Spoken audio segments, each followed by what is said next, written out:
Have you ever stopped to think about the incredible biological factory that kickstarts the journey of human life?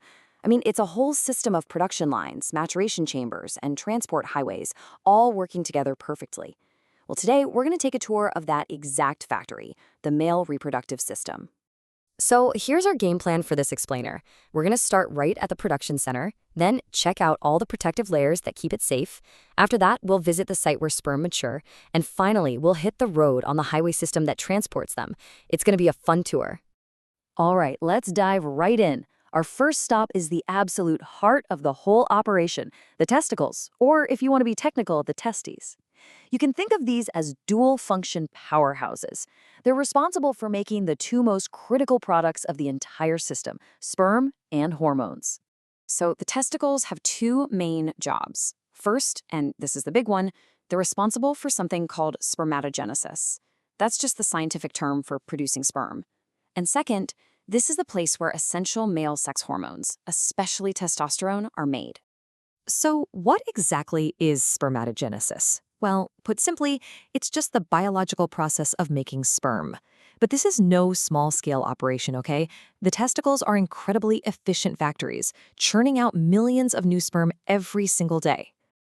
Now, to pull off this incredible feat of production, the testicles need some very specific working conditions. And that's exactly why they're housed in the scrotum, which is a sac located outside the main body. This positioning is absolutely key for controlling the temperature. And that cooler temperature is non-negotiable. For sperm production to work properly, the testicles have to stay about 2 to 3 degrees Celsius cooler than our core body temperature. It's so important, in fact, that before birth, the testicles actually move down from the abdomen into the scrotum, just to make sure they're in the right climate right from the get-go. Okay, let's look at the basic anatomy. Each testicle is kind of oval-shaped, and it has two distinct ends, which we call poles. You've got the superior pole at the top and the inferior pole at the bottom, kind of like the north and south poles of a tiny planet. And if we look even closer, the testicle has a few different surfaces. The medial surface, that's the one facing the other testicle, is pretty flat. But the lateral surface, facing outwards, is more curved.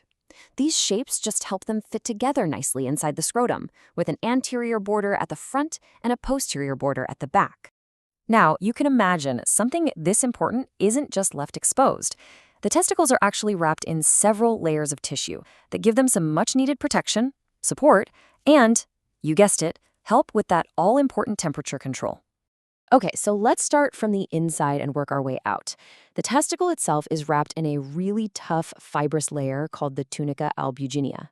Right outside of that, you have the tunica vaginalis, which is a two-layered sac that has a little bit of fluid in it.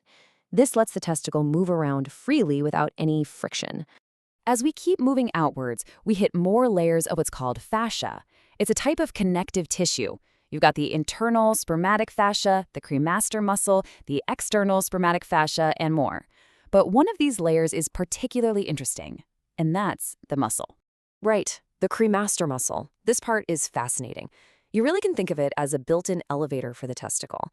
When it gets cold, the muscle tightens up and pulls the testicle closer to the body to get some warmth. And when it gets too warm, it relaxes, letting the testicle hang lower to cool off. It's such a simple but totally brilliant little system for temperature control. So once the sperm are made in the testicles, they're not actually ready for their big mission yet.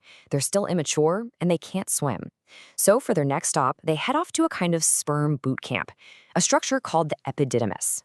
The epididymis is this really long, tightly coiled tube that sits on the back of each testicle. This is where the new sperm hang out for a while to mature, gain motility, which is just their ability to swim, and then they're stored there until they're needed. And we can actually break the epididymis down into 3 parts. First is the head, which is like the front door. It receives all the immature sperm from the testicle. Then they travel through the body, which is where most of the maturation happens. And finally, they end up in the tail, which is basically the main storage warehouse for mature, ready-to-go sperm. And here's a fact that is just wild. If you could take this tiny structure, the epididymis, and uncoil it, it would stretch out to be about 20 feet or 6 meters long. I mean, that's longer than a lot of cars. This incredible length is what gives the sperm all the time and space they need to develop properly. All right, so our sperm are now fully mature, and they're just waiting in storage. The next phase is all about transport. And this is where the highway system comes into play, starting with a muscular tube called the ductus deferens. The ductus deferens, which you might have also heard called vas deferens, is the main transport highway. It carries sperm away from the tail of the epididymis and travels up into the body. Its muscular walls squeeze to push the sperm forward during ejaculation. And fun fact, this is the tube that gets cut during a vasectomy. But the ductus deferens doesn't travel by itself. It's bundled together with all the other essential supply lines for the testicle. Things like blood vessels and nerves. This whole bundle is wrapped up in a structure called the spermatic cord. This cord is pretty much the lifeline that connects the testicle to the rest of the body. And if you could look inside that lifeline, you'd see a few key things. Right alongside the ductus deferens, you'd find the testicular artery, which brings in fresh, oxygenated blood. You'd also see the pampiniform plexus, this amazing network of veins that actually helps cool down the blood from the artery before it even reaches the testicle. Just another brilliant piece of the temperature control system. So that was a pretty quick tour through this amazing biological factory. Let's do a super fast recap of the most important things to remember.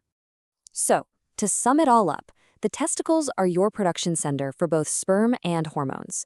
The scrotum and all its layers are there for protection and that critical temperature control.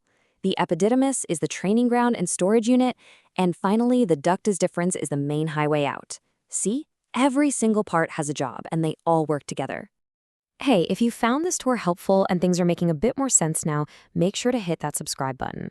We put out new explainers every week, breaking down complicated medical topics into simple guides that anyone can understand.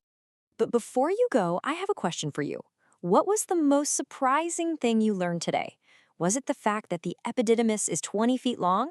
Or maybe it was the built-in elevator muscle? Let us know down in the comments below.